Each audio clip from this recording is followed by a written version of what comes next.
নমস্কার। সত্যমঙ্গল চ্যানেলের সকল দর্শক এবং শ্রোতা বন্ধুদের জানাই আন্তরিক শ্রদ্ধা ও ভালোবাসা। আমরা অনেকেই আমাদের বাড়িতে নানা দেবদেবীর পূজা করে থাকি। নিত্য পূজা প্রায় সকলের বাড়িতেই হয়। সেই পূজায় কি ফুল ব্যবহার করা উচিত, কোন দেবতা বা দেবী কোন কোন ফুল ভালোবাসেন, ঠাকুর শ্রীরামকৃষ্ণ, মা শারদা কোন ফুলে বেশি সন্তুষ্ট হন, আমরা কিন্তু অনেকেই জানি না। আবার কোন ফুল একদম পূজায় চলে না, এই সমস্ত কিছু নিয়ে আজকের আমাদের আলোচনা। প্রথমে আমরা আলোচনা করব উপাসনা। উপাসনা শব্দের মানে হলো উপ অর্থাৎ সমীপে বা কাছে, ঈশ্বরের কাছে। আসন অর্থাৎ আসন করে বসা। ঈশ্বরের কাছে আসন করে বসা বলতে আমরা বুঝি হৃদয়ে শ্রী ভগবানকে প্রতিষ্ঠা করে সর্বক্ষণ তার কাছে থাকা, অর্থাৎ স্মরণ মনন করা। মনে সবসময় এইভাবে চিন্তা করা যে ভগবান আমার হৃদয়ে বসে আমার দিকে চেয়ে আছেন, আর আমি জপ ধ্যানের মাধ্যমে সমস্ত মন দিয়ে তাকে জীবনে লাভ করার চেষ্টা করছি। উপাসনা শব্দের প্রকৃত ভাব হলো সবসময় ঈশ্বরের কাছাকাছি থাকা। প্রতিদিন জপ ধ্যানের পরে উপাসনা বা প্রার্থনা অবশ্য করণীয়।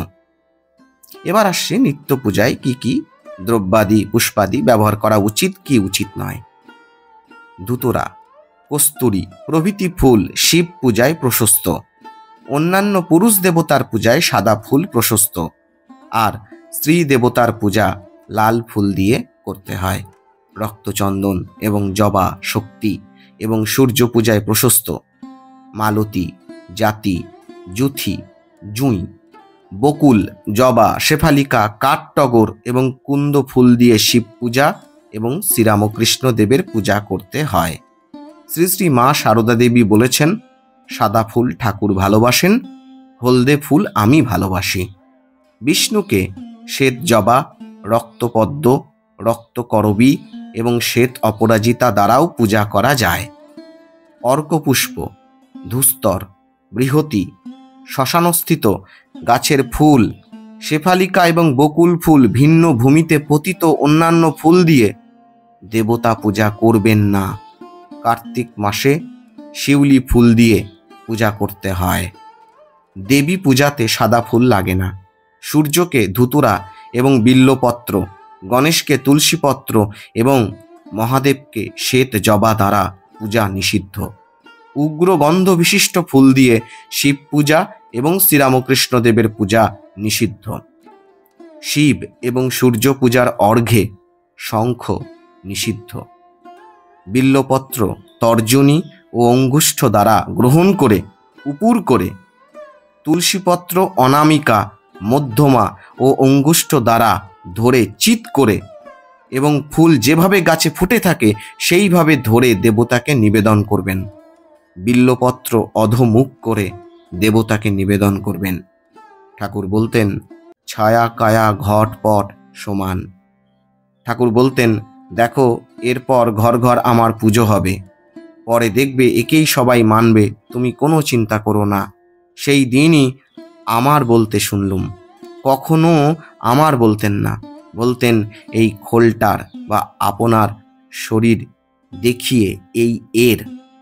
এটিও আমরা শ্রী শ্রী মায়ের কথা বই থেকে পাই। এখানকার লোক সব শেয়ানা, ছবি তুলে নিয়েছে। এই যে মাস্টার মশাই, এরা কি কম গা, যত কথা সব লিখে নিয়েছে। কোন অবতারের ছবি আছে বা কথাবার্তা এরকম করে লেখা আছে? ঠাকুরের ছবি দেখলেই হবে। শ্রীরামকৃষ্ণ বলেছেন, এ নিজ ছবি দেখিয়ে মহাযোগের লক্ষণ। এ ছবি কালে ঘরে ঘরে পূজা হবে। ঠাকুরের এই ছবিতে সব আছে। তার ছবি শতচক্র ভেদের মূর্তি। তার ওই ভাব ঘন মূর্তির দিকে তাকালে মনে হয় তিনি সব চক্রগুলি ভেদ করে আনন্দ সাগরে ডুবে রয়েছেন। আমি ওই ছবিতে নানা জিনিস দেখতে পাই। যে যত পবিত্র হবে ঠাকুর তার কাছে ততই প্রকাশিত হবেন। স্বামী বিজ্ঞানানন্দজি মহারাজ কথা বলেছেন। এই ছিল আজকের আলোচনা। আশা করছি আজকের এই ছোট্ট আলোচনাটি আপনাদের খুব ভালো লেগেছে। আর সত্যিই যদি ভালো লেগে থাকে তাহলে প্রতিদিনের মতো ভিডিওটিতে একটি লাইক, শেয়ার, কমেন্ট ও চ্যানেলে যারা নতুন এসেছেন তারা চ্যানেলটিকে সাবস্ক্রাইব করে সত্যমঙ্গল চ্যানেলের পাশে থাকবেন। ধন্যবাদ।